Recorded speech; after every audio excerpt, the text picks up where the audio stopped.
We have a quorum present, and we'd like to call the meeting to order. If you could, stand for the Pledge of Allegiance and a moment of silent prayer.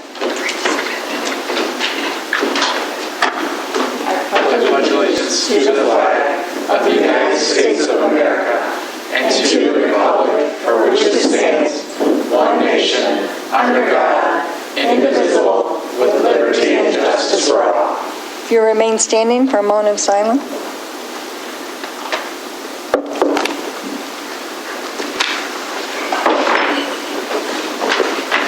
The first item is to approve the agenda. Are there motion Rowe, or was it motion Peterson? Second Newman. Discussion?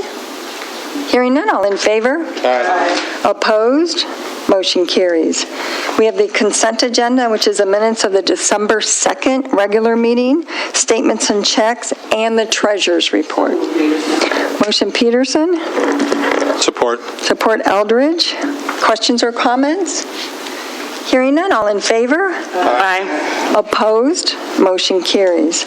Number 5 is a general legal update. Mr. Winters.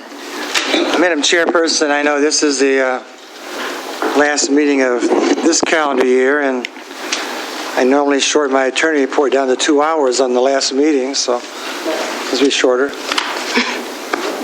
I was laughing down there, I see. On a serious note, I just want to take a moment and thank this Township Board for a great year of service. And I certainly appreciate working and getting to know all of you throughout this course of the year.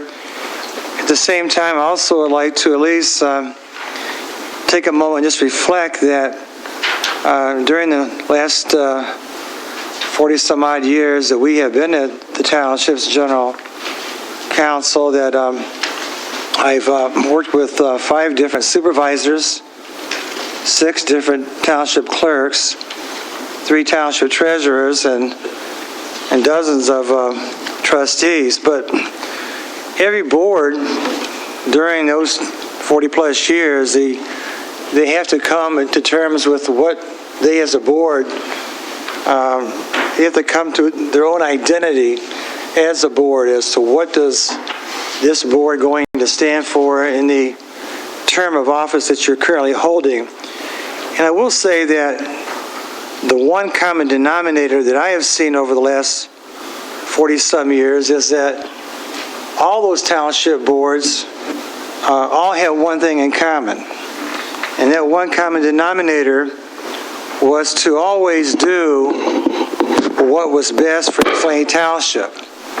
And sometimes doing what is best for the township may find yourself at odds with the Washtenaw County Board of Commissioners, with the people, the powers that be in Lansing, many times even in Washington, D.C., and sometimes even some of our finest institutions. But all of us stand on the shoulders of those who've gone before us. It's always important, I guess, at this time of year to know that you have a legacy to fulfill, as well as your own identity to shape. And I would also like to at least acknowledge all the department heads and all the administrators at the township level that have been very helpful during this past year. We've had a lot of number of challenges, going from the number of fires we've had. Can't recall a year that we've had more fires. And police challenges in regards to trying to make sure that we have a safe community. But in regards to the latest update, I do want to take a moment and at least highlight some of the happenings that have occurred since our last board meeting on December 2nd. At the December 2nd board meeting, the Township Board passed Resolution 25-42. It was a resolution requesting that the state of Michigan, through the MEDC and other agencies, cancel, revoke, claw back $100 million that was awarded to the University of Michigan for the construction of 2 computational centers, i.e. data centers, that a year ago were supposed to be built on the corner of Bridge and Textile Road on a 20-acre piece of property. Unbeknownst to the township, when that application was submitted to the MEDC, the University of Michigan said, wait, we have the support of Spark, not the township, we have the support of Spark.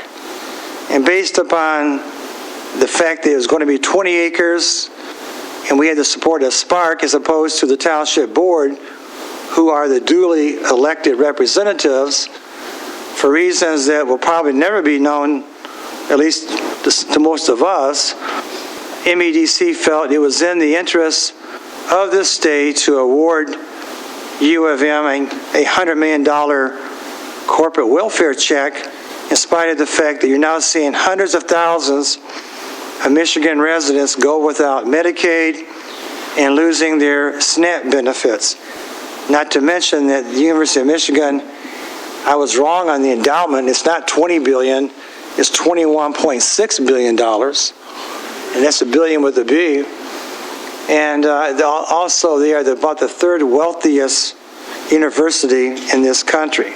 But even then, that wasn't enough to still put out their hands and say, can you give us $100 million? And the MED said, okay.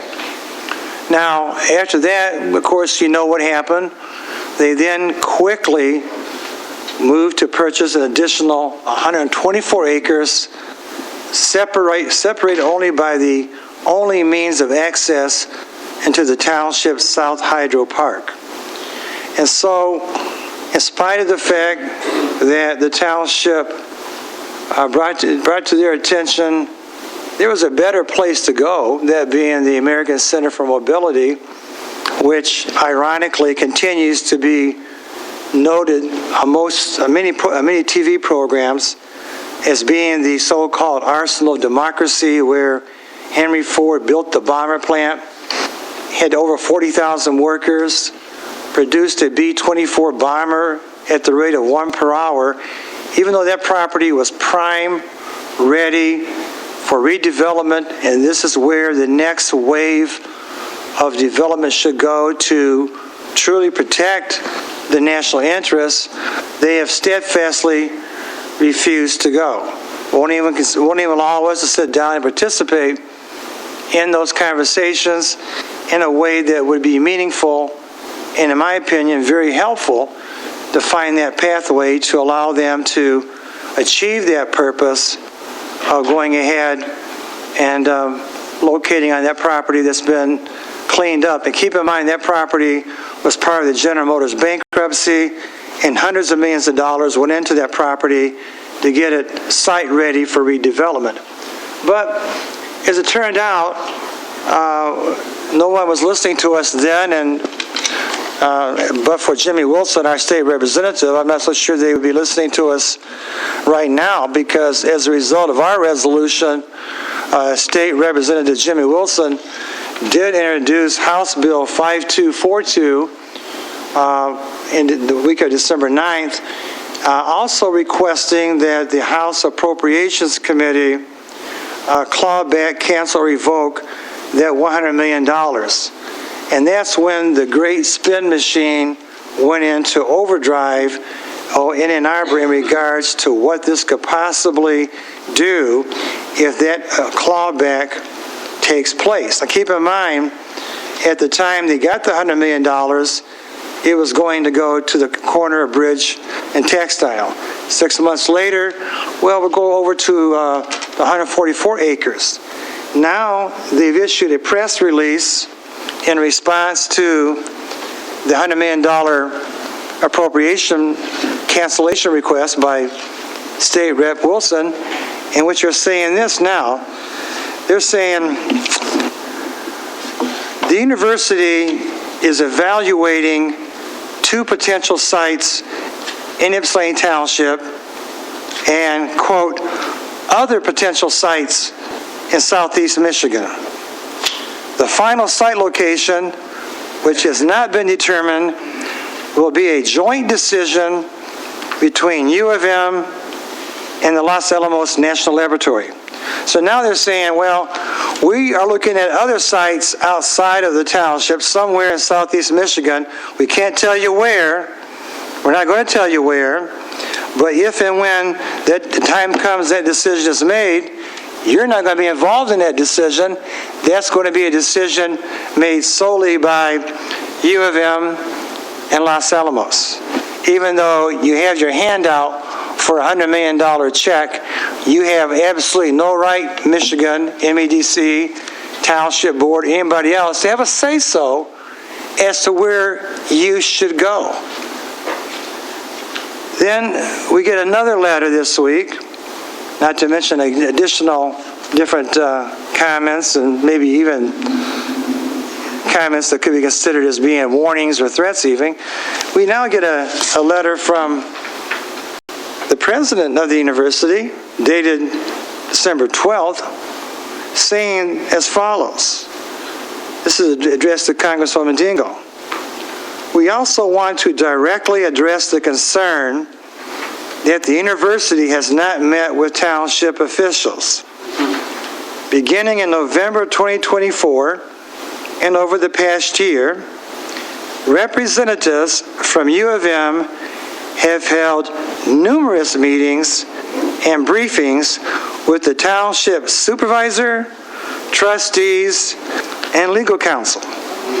These discussions have included project updates, environmental considerations, and the township's stated preference for the American Center for Mobility. Now, when you stop there for a second, when someone says in a letter on their letterhead that over the past year they have held, these are these words, numerous meetings and briefings with the township supervisor, trustees, and legal counsel, I had to say to myself, where was I at?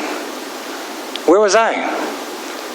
I was at one meeting in July this past year where we for the first time learned, number one, that they had been negotiating with ACM for the previous 18 months only to fail in their so-called negotiations to locate a site on property that was designated for this type of industry. Number two, during that meeting, it was clear to us that they were moving towards the Bridge Road site, and it wasn't until, I think, at the very end of the meeting, when after all of us were stunned, and we said, wait. You can't just go over there. You have to go back and go to ACM. You should have taken us with you. We could have helped you find a pathway to make this work. That's when they gave us the notion, okay, we'll think about it. It took 4 or 5 letters for them to finally say, no, we don't need your assistance. There were no meetings, but that one meeting in July. There was no numerous meetings. The second meeting, if you can call it a meeting, was 2 days before Thanksgiving, when we were invited to participate in a Zoom meeting, or so we thought. Full-time officials, Grant Trigger, myself, we finally figured out how to do the Zoom connection, and we're sitting there, we're looking at them, they're looking at us, and we're saying, we're here. They're saying, well, it's 2 days before Thanksgiving. What do you want? We're saying, well, we thought you called a meeting for an update. We have no updates. Why are we here? Don't know. You guys called the meeting. That's the kind of surreal events that have actually taken place. That's it. There's been no other conversations. There's been no other meetings. You've seen every letter that's come your way in terms of anything that's happened that I come across, anything that I've even tried to engage, has been met with stonewall, has been met with just basically no cooperation. They should not be allowed to use the word transparency, but yet, ironically, they do have a region who found the time this past week to come out and say that he urges accountability and transparency, but only in the context of doing an investigation surrounding the firing of disgraced former head coach, football coach Cheryl Moore, and they hired an outside firm from Chicago to do an investigation. Now, you can't get accountability or transparency in regards to making a land use decision that's going to impact this township for the next 50 years. You can't get accountability or transparency as to where you're going to go. You can't get accountability and transparency as to why you went to Ann Arbor Spark as opposed to this township board for the support to actually ask for the $100 million. You can't get accountability and transparency on anything to do with these computational or data centers, but the minute it involves the University of Michigan football program, then we got regions stumbling all over themselves demanding accountability and transparency. It tells you where the priorities are. It's not on this township board. Now, during this past week, I've had some conversations also with some people who have not really thought this through, in my opinion, very well, in regards to somehow that if this $100 million was clawed back, that somehow that would have a negative impact upon unions that would be doing the work. It's simply not the case. I'll tell you why. Number one, we're asking that this project not be built on Bridge Textile Road, but it be built on the property owned by the state of Michigan, leased to ACM, which is over 300 acres and was home to the former General Motors Industrial Corporation. That's what we're asking. But make no mistake, in regards to this township's history, and again, I started out by mentioning some of the history over the years, there's not a single township, city, municipality, county in this state that has a labor record that can come close to rivaling that of this township board. Why do I say that? I'll give you a few reasons why. And I know the trustee Rowe was on the township board in capacity as clerk and supervisor, as well as Supervisor Stumble as clerk and Stan as well as treasurer and trustee. That some of these happened during their tenure on the township board. But 1970, Ypsilanti Township has on the books back then and still does today an ordinance that was unique at the time and probably still is. We were the first township that actually adopted a township version of the Davis-Bacon Act. So what is the Davis-Bacon Act? It's an act that requires at the federal level that anyone that does work on township property has to pay their workers the prevailing wage and fringe benefits. And that was adopted back in the 1974. And so in regards to that specific Davis-Bacon Act, which is still on the books, keep in mind, when I first came to this township in the 1980s, one of the first things I was involved in was suing a contractor who was doing work on the community center, who was keeping, which was not uncommon at the time, 2 sets of books. One that he was showing us that he was in compliance, one that was showing that what he was really paying his workers. We only found out when the disgruntled workers showed us what they were really receiving. We called the FBI, investigation went underway, prosecution followed, lawsuit followed. In addition to that, Ypsilanti Township was the first township in Washtenaw County that adopted the living wage ordinance. That was brought to the township board by the late Fred Weigel. And I know many of you on this board knew Fred Weigel very well, and some of you in the audience knew Fred Weigel.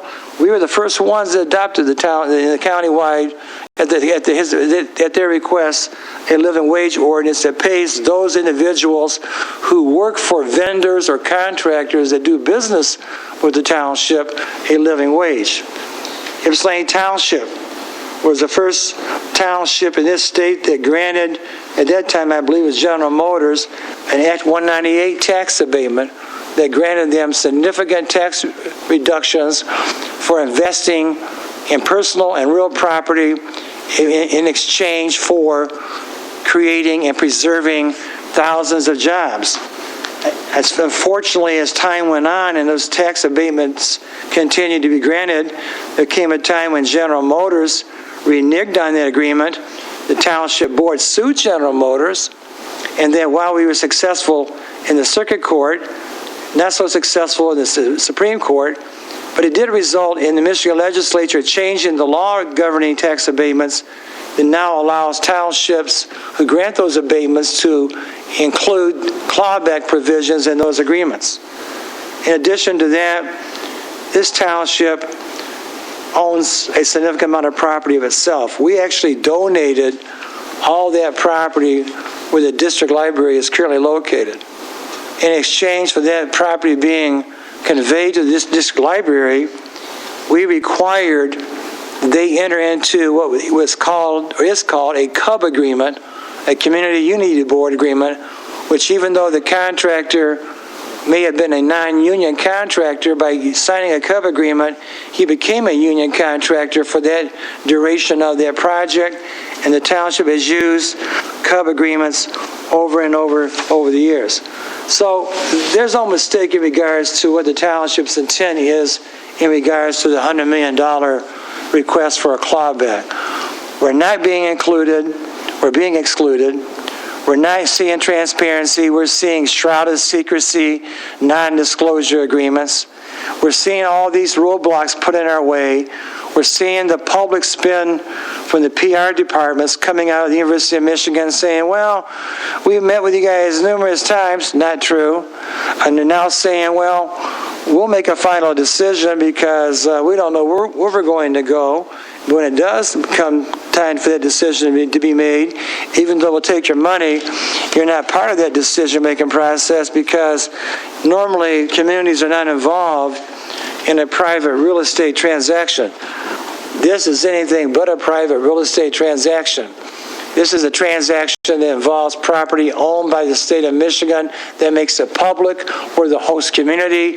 We have every right and should be at the table on any decision-making process in regards to where this data centers are going to be located.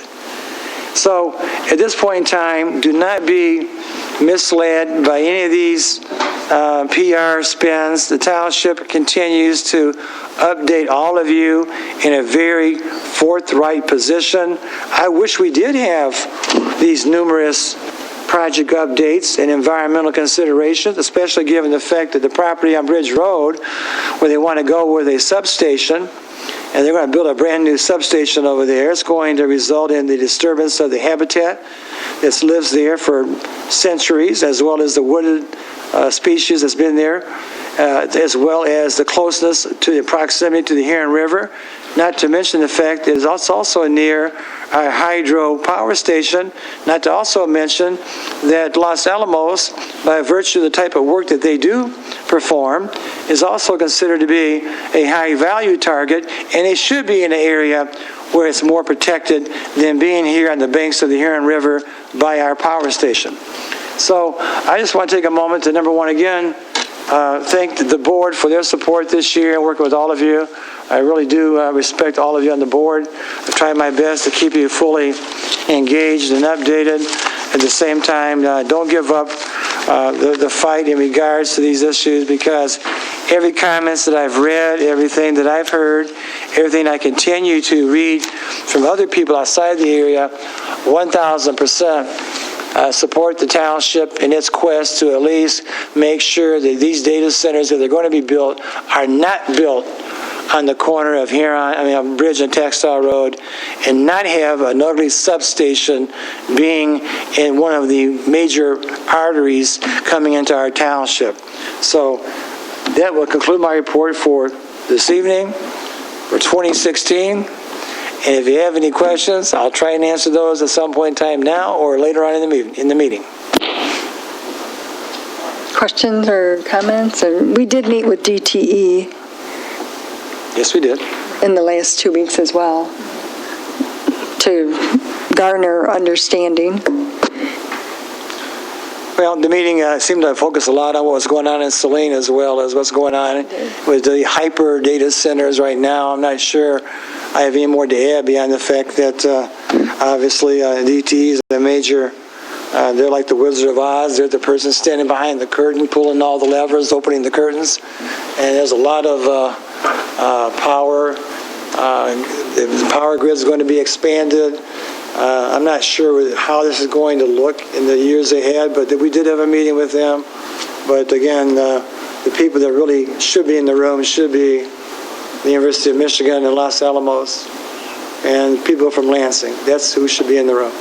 ACM. ACM. And ACM.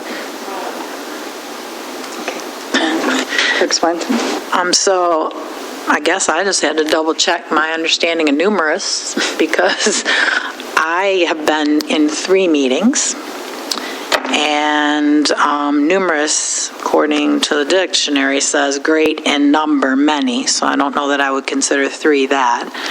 And those 3 meetings were one where they announced that they were going to put a substation on the corner of Bridge and Textile, in surprise to us.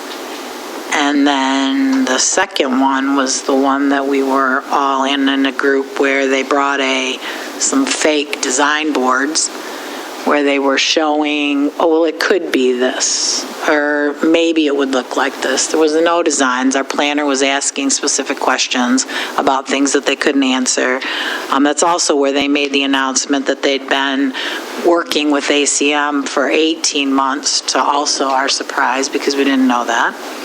And then the last one was exactly as Attorney Winters described, a Zoom call where we were literally sitting there waiting for an update, and they said, which is always the comment, their comment for updates are, there are no updates, we're still working on it. I don't know if I consider that an update. And then maybe we could get to numerous if we count our attempts to go places to seek information, like the poster board session they held in Ann Arbor instead of Ypsilanti Township, where Supervisor Stumbo was actually at the poster board where they were talking about utilities, and she was making corrections to what the spokesperson was saying at the poster that had to do with utilities. And, or maybe we could also add the municipal update that we attended. This has nothing to do with data centers, but we went to a municipal update that they had at U of M where there were lots of municipalities and other representatives. It was a community meeting, right? It was more like, it was like governmental, maybe it was governmental relations, that meeting, where Chris Kolb made jokes about, oh, Supervisor Stumbo's here, because we were a little late trying to figure out how to get to the place. And so it was in progress when we got there. He made a joke about Supervisor Stumbo, oh, I'm just going to be getting to what you'll be interested in, which is data centers. Again, thinking it was funny. And then also at that same time as he's talking about it, made fun of the fact that data center protesters showed up at his house. Oh, it's so funny, bring it on. When it's not funny, he actually said, it's not funny, it's not funny, it's not a joke, we're not laughing. The Yucca board members where they showed up were not laughing, where they scared children at people's houses. So nothing's funny about it. So if this is what their president calls numerous attempts to interact with us, I just vehemently disagree. 3, and these other attempts that were there, and it really is, there's no update. The Zoom call also said, when we were wondering about, at one point there was a statement that was, we don't even talk to Ann Arbor when we're going to do a real estate purchase. And so this is the way they treat us. They're not updates. We're angry with you because you're just not going to let us do what we want to do. So it's very disappointing that I was not in any meetings. I don't think any of us have been in meetings with a university president. So whatever he's hearing and whatever he's saying is all hearsay. Can't be accurate because he was not in any of the meetings that I was in. So it just continues to be disappointing that they try to push this on our community, and we are trying to make it work. You can't do exclusionary zoning. We're trying to find a way to make this work that can be good for our community, and they do not take us seriously. They don't care about us. They are willing to do what they want to do, and that's the way it is. So it's just disappointing.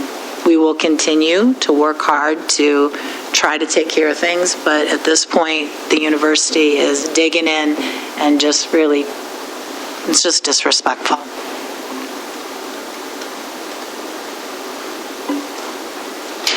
I would just want to say, you mentioned several of the meetings, and I can get the dates and the times of it, and there has been numerous emails, I do know that, as far as meetings and getting information. The last meeting we had in November, I was right after the meeting we had at Ann Arbor, where he thought it was funny that people came to our houses and affected our family, and it didn't bother him. But I followed that up with the email asking for a meeting and an update on where we at with negotiations with ACM, where are we at with this data center on the banks of the Huron River. So we have a meeting. I thought, oh my goodness, they're going to tell us it's do or die. They're going to say we're going on textile. We don't care what you, the board, the community thinks. That's not what they said. They sat there and said nothing. And we were on Zoom, which is even worse. So they're sitting there like this, just silent. We were looking at Chris Cole, Michael Rain, and an engineer. And it was just, I have never, again, I'm experiencing a lot of negative things professionally with the University of Michigan. And so we're all looking at each other, and we start just firing questions, because we thought they were going to provide an update, so we have to ask the questions to get an update. And it was pretty painstaking. Then we got a little into it because they weren't saying much. We have no update. They're ongoing. We can't discuss that. That was the update. And at one time, I believe it was Michael Rain said that, wait a minute, we're being out-lawyered here. I'm like, right? Was those the exact words? Outgunned or something. They were at a disadvantage because we were asking these questions. But I don't know. They have a lot of money. They have a large on staff, and they hire companies to spin things they want to spin. And if they think they say it enough times, it's true. But it's not true. And we know the truth. We have been trying to work with them. The first meeting by Zoom that we had was before they announced the $100 million. Representative Wilson was there, and so was I on the call. And they said 20 acres at Bridge and Textile, 200 employees on site, $200,000 salaries. Well, that sounds, and that's what I told the board. That was never true. It was never their intentions to do that. Then in June, I think it was, before they vote on it at U of M, Michael Rain called me and said, well, I just want you to know that U of M Board of Regents are going to be voting on an option to purchase 120 acres of wooded land. He didn't say wooded. 120 acres next to the 20 acres, which was the original proposal. And after that, I mean, the gloves came out. We didn't trust them. I said, Michael, that is wooded acres. What are you guys doing? And then we learned about data centers. So all of this it has not gone well. I don't think it's gone well at the state level. I don't think they took their time to roll out these economic plans for growing the state of Michigan economically, which economics is jobs. And you do have building, well, U of M will have building trades jobs wherever they're at. But as far as people at the facility, I don't know. It's not 200 at the facility, which is what they told us. My guess is going to be similar in other data centers, but I can't speak to it because I'm not at the table and I don't have the information. I just think from the very beginning, my guess, it's purely a guess, the Republicans won the House, so they rushed legislation through in December. And that's when all of this data information came out. The 6% waiver of the sales tax. Like, in Saline, I think it's a $7 billion, B with a B, $7 billion investment, and they don't pay sales and use tax. Where does sales and use tax go? Local government and schools. It goes into state shared revenue. I mean, I don't know. I wish they would have been more inclusive. Data centers are here, and I know people don't like to hear that. I don't like the mega ones, but what do I know? It seems like there would be a better way to plan them so there's not so much drain on energy throughout the state of Michigan, and really, from a planning standpoint, have them in the areas where the auto factories folded, which is why DTE has excess capacity, because there's so many plants that closed. So, I mean, and I guess maybe they weren't thinking of it from a community planning standpoint. It would have made more sense to do that. Instead of farmlands and the banks of the Huron River, wooded areas. But everyone's mad at us, I think. So, you know, they just are. I don't think the state's too happy. They're very angry with State Representative Wilson as well to claw back the $100 million, or what's another term? Cancel, revoke? You have to use all the terms in order to make it count. So it doesn't go to the legislator. It goes to this committee. Appropriations. And the House. And then if the House votes for it, then it goes to the Senate Appropriations Committee to claw it back. It doesn't go to the governor. Correct. So it's not like legislation as laws, it's just a clawback, or whatever word you want to use, of the money, of the $100 million. But right now, the $100 million is for 20 acres on Textile and Bridge for 200 jobs at $200,000. But they're not there, and they have many years to get the 200 jobs too, which is part of the applications, which we didn't see. Ann Arbor Spark wrote a letter in support of it, and I just think it was rushed, and that's why all of this is happening and playing out in the public, because the public didn't know either. The legislators could have told us as well. But it was happened so quickly, no one really shared the information. And in my opinion, U of M has tentacles that go so far, the federal, state, county, local, that they can pretty much make whatever happen they want. And I told someone it's as they're the kings and the queens and we're the peasants, and how they treat us as residents, as people. And I've never been treated that way. And our community doesn't deserve to be treated that way. They deserve better. So we did have more meetings. There were not many more, but I can write them down and provide a report. But what am I going to do, you know? We don't even have a media team to respond to them. But the truth will stand. And they can spin it and weave their tangled web as much as they want. But we know the truth. We know we were there. We were at the meetings. We know what happened.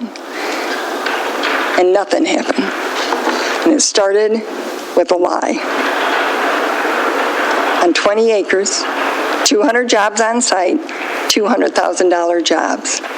And that was the very first conversation I had with them. And I think it was in November of 2024. Before they announced it, they had to tell us. And that's the first time I was made aware of it. So we met twice with DTE. The Michigan Daily came out. We met with them. Did they do another one this week? Yeah, like so nice. Okay. I mean. It's really good. Okay. She did a great job. I mean, other than the Michigan Daily, no one really would report on it because, again, everyone's so connected, and it's sad. But I do think Detroit News now, since State Representative Wilson and Republicans and Democrats both have introduced this clawback of the $100 million, and this all could have been avoided if we'd have known what they were doing 18 months ago, prior to our meeting in June or July. 18 months ago, they met with ACM for 18 months trying to make it go to ACM. But they never included the township. I sit on the ACM board. I resigned. I sit on the Spark board. I'm going to resign. But they call it Project L or X. And Karen, when you were supervisor, they do this. They did it a lot. You didn't know, but you knew it was a company that manufactured something. You can't announce it until they make a site selection. But other than that, It's so different. go ahead. I just think it's so different to me, ethically and morally, and just even business-wise. They're not a private company like Alcon, the Right. ones they used to do before. Right. You're using tax. So you remember this, it's taxpayer owner driven. Right. It's a nonprofit. And then we take $100 million of all of our tax dollars. It's not the same as, to me, you're trying to get a private company to come here, so you offer them incentives, or union's not going anywhere, and not only that, it was such a great deal, which the one little article at the beginning, around July, when we all found out that acres, if it's such a great deal, and the strategic fund decided, oh yeah, this is great, then you should be able to stand up and say like it is, that it's great to take our tax dollars, $100 million of them, and give it to them, like, well, we're going to benefit from it. But everything's just kind of, all of a sudden, the church are the weekend. All these different things are just rolling out, and it's just like, it's embarrassing. I'm ashamed for what's happening in our state, I never felt that way, and so that's happening even at the highest level executive office for our state. I would have never, ever thought that people would do. I would have stood up and voted for some people and defended them, but this latest thing that's going on with these data centers, I know there's a lot of money, but it's crazy. Like, there was articles in some of the paper about how they've given like $800,000 campaign. Did you see that article? Yeah. Yeah, DTE. to people's campaigns, and it's all, and it's so-and-so's husband works for them. It's like something from a movie or something. And so what they're just doing to us is like, we're just little fleas on their nerves. We're just on their nerves is all that is. This is a whole bigger whatever that's going on with these federal dollars for defense contractors or whatever. But to me, it's like, you're giving $100 million, they're not doing this thing. Why it's so wonderful about our state. No one ever, when we take tax abatements, we were proud of it. It's public. Go for them, and it's public, and you're proud because it's bringing in good union jobs, it's bringing in, whatever. Right. When you're giving $100 million away, that's a lot more, money than we ever voted on to give anybody on a tax abatement. I mean, it's just crazy. When the state did it for the American Center for Mobility, Yeah. we were involved. And that was $100 million. Which another thing that makes it so crazy is like, the state owns this place. But yet you're going to give $100 million and go somewhere else instead of helping the place that's kind of struggling in the American Center anyway. Like, not getting made no from where we're standing. And now this president's writes this letter, he says he met with us, the trust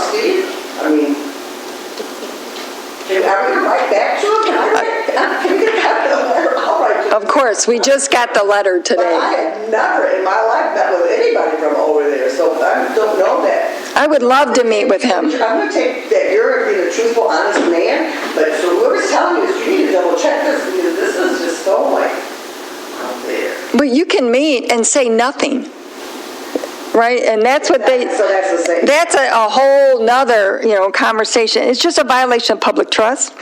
And for people who receive $100 million in tax dollars and pay no taxes on top of it. It's just, I want to be professional. It's wrong. It's just wrong. So we'll keep fighting. I've been in this fight, the whole board has been in this fight, but it has consumed my day-to-day activity, trying to gather more information from different people and set up meetings with other people, we're trying. We were asking for help to move it to ACM. We've adopted resolutions at the board level. We've done everything that we can do as a local government. So proposal of the $100 million clawback was a resolution that we supported as well. So we're doing everything that we can at the local level.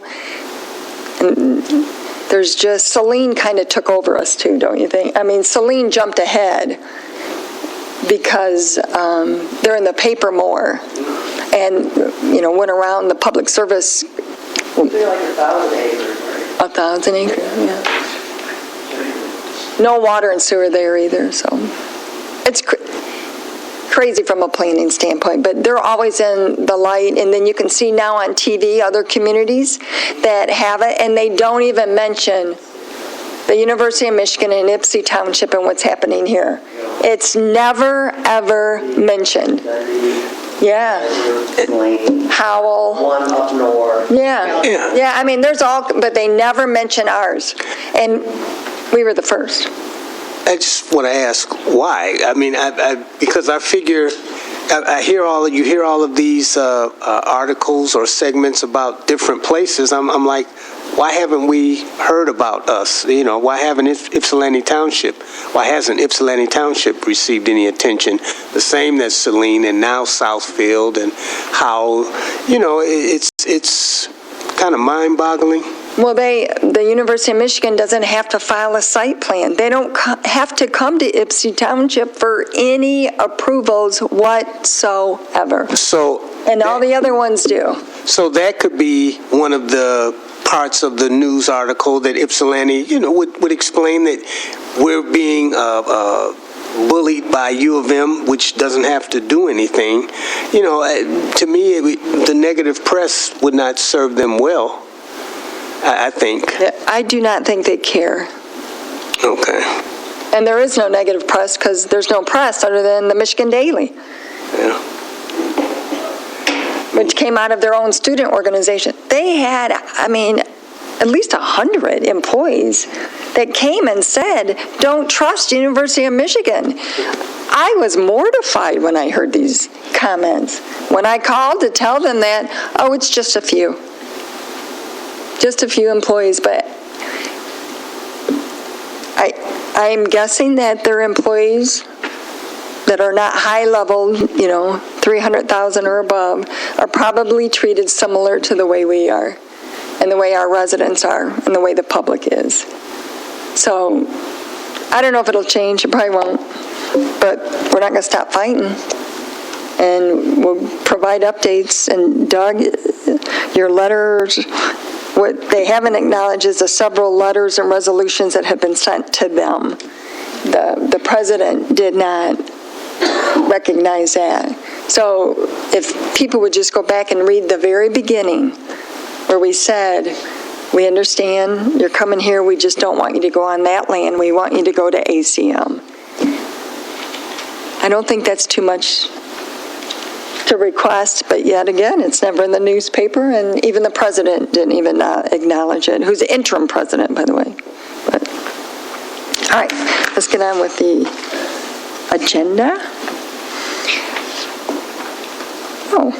Under old business, we have the second reading of Resolution 2025-30, proposed ordinance 2025-13, an ordinance to amend Appendix A zoning township zoning ordinance of Ypsilanti Charter Township and modify the district that lists data centers as a permitted or special land use in the township. The first reading was held at the December 2nd regular meeting and was published on December 11th, 2022 in the Detroit Legal, or It's in the changed. Detroit Legal. So Washtenaw Legal is now Detroit Legal. Clerk Swanson? All right, Resolution 2025-30, in reference to Ordinance 2025-513, zoning ordinance text amendment regarding data center definitions and locations. The following resolution was offered by the Charter Township of Ypsilanti Planning Department and supported by the Charter Township of Ypsilanti Planning Commission. Whereas data centers are a relatively new land use that house computer servers and other technology in large buildings served by electrical support facilities such as substations, generators, and batteries, and that consume large amounts of electricity and water. And whereas in studying data centers as a potential land use in the township, it has become evident that the data centers are similar to an industrial use in relation to their size and potential external effects, such as noise, electrical power consumption, and water consumption. And whereas the township is committed to locating data centers in areas with appropriate infrastructure and minimal impact on surrounding properties and minimizing adverse effects on residents and adjacent communities, including managing noise from mechanical equipment and generators. And whereas the ordinance amendment is consistent with the intent of the ICR, Industrial and Commercial Revitalization District, the NB, Neighborhood Corridors Form-Based Code Zoning District, the RC, Regional Corridors Form-Based Code Zoning District, and the TC, Town Center Form-Based Code Zoning District, as well as the township's current master plan. And whereas at its regularly scheduled meeting held November 10th, 2025, the Charter Township of Ypsilanti Planning Commission held a public hearing, discussed the proposed text amendments, and recommended that the Township Board approve the ordinance amendment as presented. Now therefore be it resolved that the Charter Township of Ypsilanti Board hereby adopts and incorporates by reference ordinance number 2025-513 attached hereto by reference in its entirety. So moved. Support. Motion Swanson, support Eldridge. Is there a discussion on this? I just had a question. Yes, trustee. I wasn't here at the last reading, or the first reading, but, so it's just, they're going to go in the ICR district only, right? And then it has to, it's a special conditional, did I understand that, or it's come to the board, special land, you call it? It says it's a special land use, Ms. Mark? Yes, special land use, all right, that's all I might So that means it comes to the township board as well. Did I? Yeah, thank you. All right. Roll call. Are there any public comments? I didn't know if this would be the right time to do it. Data centers were allowed in the township, but they weren't what are now the data centers, as large as they are and heavy industrial use as they are. So they were in our ordinance already. It wouldn't apply to University of Michigan because they don't have to adhere to zoning ordinances. They're exempt.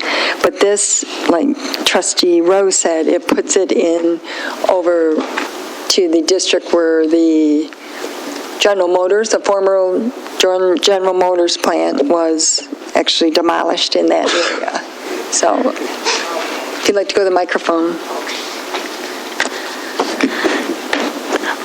Regina Kudla, resident, and I wonder if we need, is it possible that we would need to have other definitions other than just data centers? Because what if they just decide to call it something else? I mean, it's the same thing, but then, then they say, oh, well, this isn't a data center, it's a blah, blah, blah. And so your article says data centers, and it doesn't apply because now it's something else. Yeah, there was other changes that had additional definitions in the ordinance. Right. And Mark, maybe you could speak to that? To try to address it. My name is Mark Andrick. I'm the planning director here at the Township. So the definition in the ordinance is for data center or computing center. It could be interchangeable. Any proposal that comes forward, we have at a staff level, we have to determine what the use is and what it classifies as. So even if they might call it some crazy thing we haven't heard of before, if it operates like a data center or computing center, that's how it would be classified. And we did, with a similar definition, we did want to define it that data centers was not a technology center, that was something completely different, and we just wanted to protect the township's interests long term. So it's like descriptive as far as what they look like, sound like, what they... What was the question, Mark? The question is it descriptive? And really what it is what is actually being done, and I apologize, I don't have the wording in front of me right now, but the definition really gives the township leverage about what a data center really is, and obviously they're much larger than they were years ago. Yeah, the definition says, do you want me to read it or you want a copy of it? Yeah, they made it more, and we might even have to look at more ordinances to see if there's other ways to make sure what happened here to us doesn't ever happen again in the future, because this was so new and it's taken the whole country by surprise. It's not just us, it's the whole country is going through this, and the federal government is supporting it and the state government is supporting it, and that really makes it hard when they're aligned like that. So, and I do want to say also before, I spoke with Congresswoman Dingell today, and she did ask, and in that letter you will see, she had asked for a public meeting, which we have been asking for, not in Ann Arbor, we want it in Ypsi Township, or Washoe Community College, something that can accommodate. And she wrote, and she verbally said to me sometime in January, and I said, well, when? Make sure we coordinate with us, the local government, and the residents, so that we can keep everyone informed. So look forward to a community meeting sometime in January, and as soon as we know, we will let everyone know, and if we have time, we'll do a mailing, whatever it takes to let the public know that there is this meeting. Thank you. We have to do a roll call vote because it's a ordinance, which is a law. Rowe? Yes. Newman? Yes. Peterson? Yes. Swanson? Yes. Stumbo votes yes. Eldridge? Yes. Thornton? Yes. The second reading is approved. Under new business, we have approved Resolution 2025-43, which is authorizing the Township of Ypsilanti to sell to purchaser UPH, which is Culver's. Did I skip something? Okay.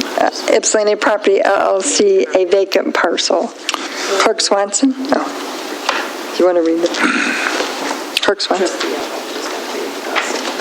Resolution 25-43, authorizing the Charter Township of Ypsilanti to sell to purchaser UPH Ypsilanti Property, LLC, a vacant parcel comprising 0.26 acres located in the Seaver Farm property, which will be combined with 1.74 acres located at 1400 South Huron Street. Whereas the Charter Township of Ypsilanti holds title to a vacant parcel comprising 0.26 acres located in the Seaver Farm property, the legal description of which is as follows. Land in the Township of Ypsilanti, Washtenaw County, Michigan, described as follows. Commencing at the intersection of the southerly right-of-way of Joe Hall Drive and the westerly right-of-way of Huron Street, thence south 05 degrees 00 minutes 31 seconds, west 22.98 feet, and south 72 degrees 24 minutes, 21 seconds west, 411.62 feet to the point of beginning, thence south 05 degrees, 00 minutes, 10 seconds west, 120.14 feet, thence north 84 degrees, 59 minutes, 50 seconds west, 120 feet, thence north 05 degrees, 00 minutes, 10 seconds west, 70.19 feet, thence north 72 degrees, 24 minutes, 21 seconds east, 129.98 feet to the point of beginning, containing 0.26 acres, and whereas in October of 2025, UPH Ypsilanti Property LLC, hereinafter referred to as UPH, requested of the Ypsilanti Township Assessing Department to purchase the vacant lot as described above, which they intend to combine with their property located at 1400 South Huron Street, which consists of 1.7 acres, a copy of said aerial depicting both parcels being attached hereto. And whereas at a regular board meeting held on December 16th, 2025, the Ypsilanti Board of Trustees authorized the sale of the 0.26 acre vacant lot to purchaser UPH, which according to the market valuation report prepared by Deputy Assessor Brian McCleary after receiving the certified survey from the purchaser on November 5th, 2025 was valued at $50,000.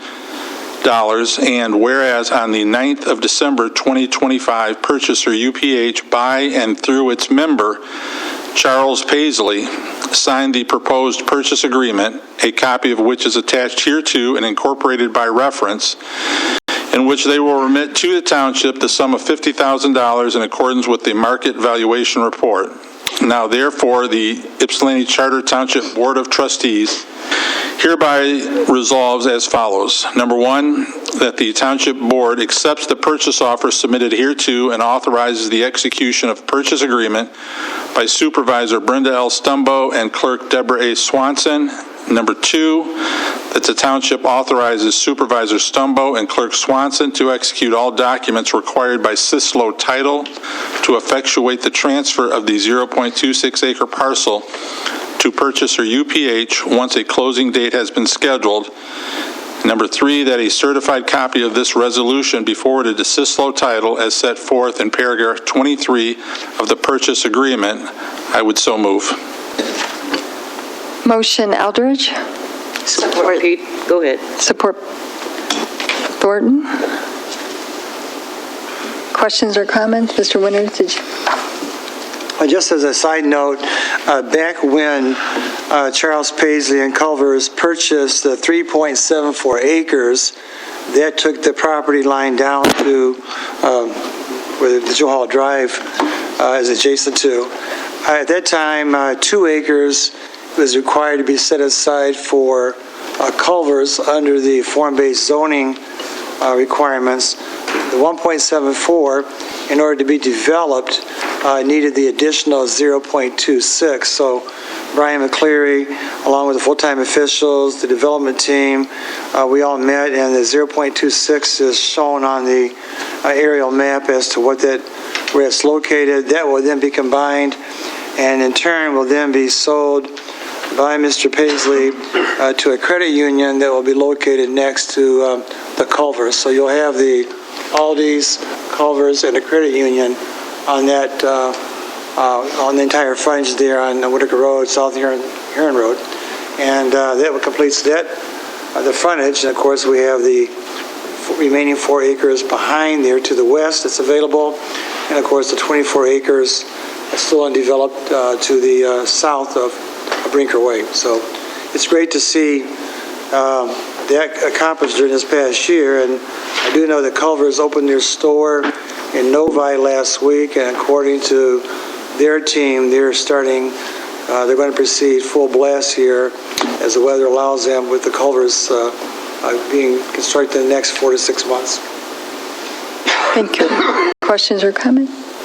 I do think small businesses are the backbone of America, and we're no longer going to have these large manufacturing sites like we used to always depend on. They do create jobs. I think Culver's, 60 jobs, and they're pretty good jobs, and they do hire local. But we're trying to expand our tax base, and this is one way to do it and create jobs. So this compared to the University of Michigan is exact opposite. We have a motion and support. All in favor? Aye. Opposed? Motion carries. Number 2 is approved resolution 2025-44, which is 2025 boards and commissions, appointments and reappointments. Resolution number 2025-44, reappointment to the Planning Commission, Becky Alisade, expiration date 12/31/2028. Zoning Board of Appeals, Stan Eldridge, term expiring 11/20/2028. David Marshall, term expiring 12/31/2028. Appointments, Joint Airport Zoning Board, Brenda Stumbo, term expiring 11/20/28. Mark Yandrick, term expiring 12/31/28. Ypsilanti Community Utilities Authority, Brenda Stumbo, term expiring 11/20/28. So moved. Motion Swanson. Support Rowe. Questions or comments? Hearing none, all in favor? Aye. Opposed? Motion carries. Number 3 is approved litigation to abate public nuisance 6109 South Ivanhoe if necessary. So moved. Motion Eldridge, support Rowe. Is that correct?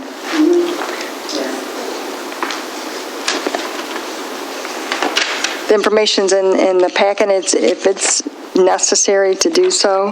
These come to us through residents in the neighborhood, and this is one of 2 that's on the agenda. Questions or comments? Hearing none, all in favor? Aye. Opposed? Motion carries. Number 4 is approved litigation to abate public nuisance at 2150 Wooddale Avenue if necessary. So moved. Motion Eldridge. Support Rowe. Thank you. Thank you. Questions or comments? And we do try to work it out. Circuit Court is always our last choice, but we meet with the owners again after we've met with them several times through the ordinance department. So this is the last opportunity before Circuit Court. We have a motion support. All in favor? Aye. Opposed? Motion carries. The next item is to approve the revised credit card policy. So moved. Motion Eldridge. Support. Support Thornton. Discussion. Mr. Eldridge? This, there's also a red line copy in your packet. You can see what we changed and didn't change. We had done this, I think, back in the summer on the old policy, but with our switch over in banking and some of the other things we're doing with credit cards to Huntington Bank, we thought it was a good time to look at it again and clean anything up. And so we had an internal group that looked at it and made the corrections you'll see on the red line copy to bring it more up to date and current with the times, and I think it addresses everything, although we made a couple changes today that were found, and we were happy to make those, and so if anybody finds anything else, we'd be happy to look at it. But the way it is, we think we've now encompassed and included everything that needs to be done in our credit card policy. Other questions and comments? As we have read in the paper in other communities, it's important that we watch credit card use of taxpayers' money, and this tightens it even more than it was before. We have a motion support. All in favor? Aye. Opposed? Motion carried. Number 6 is to approve additional items to add to the sale and or removal of excess township equipment. So moved, Peterson. Motion Peterson. Support. Support Newman. Questions or comments? They just added a few more items, and it's required that we come back to the Township Board when we're selling Township property. Hearing none, all in favor? Aye. Opposed? Motion carries. Budget amendment number 16. Trustee Clerk Swanson. Motion to amend the 2025 budget, number 16, move to increase the general fund budget by $12,648 to $21,351,109 and approve the department line item changes as outlined. So moved. Support Peterson. Motion Swanson, support Peterson. Discussion? All in favor? Aye. Opposed? Motion carries. Under authorization and bids, we have sealed bids for 14B District Court furniture. So moved Peterson. Motion Peterson, Support. support Eldridge. This will come back to the Township Board. All in favor? Aye. Opposed? Motion carried. Are there any public comments at this time?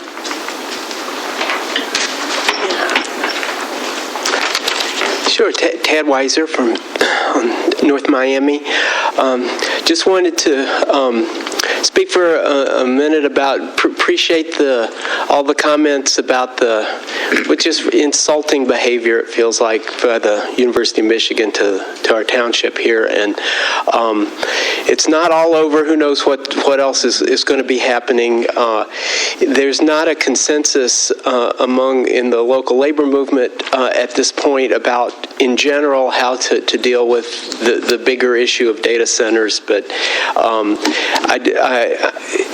there are conversations that have clearly begun, and particularly looking at how public money, what is taking a step back and saying, really, is this the best way to create lots more good long-term jobs by this circuitous way of, putting money into a new facility that nobody really wants. So don't know where that's going to go, but just wanted y'all to know that there's going to be, Trustee Lovejoy Rowe had mentioned that we feel like fleas sometime, but I think this has inspired a lot of fleas to begin paying attention, and we'll see where this goes with Representative Wilson's legislation and that kind of thing. But I think every step of the way, it's bringing more people paying attention to just what does good government look like,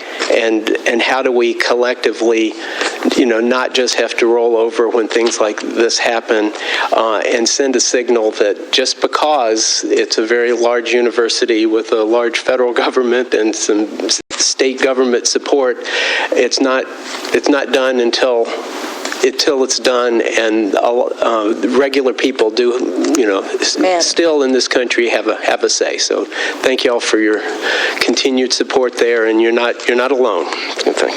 Thank you, Tad. Any other comments? Are there any board members' comments? I just want to announce that Ralph Walls passed away this morning, and he was a Yucca retiree. He was a planning commission member, longtime township resident, and friend to many of us. So I just wanted people to know that happened today. Motion to adjourn would be in order. So moved. Eldridge? Support. Peterson? The meeting is adjourned at 7:16. Oh, all in favor? Aye. Opposed? Meeting adjourned.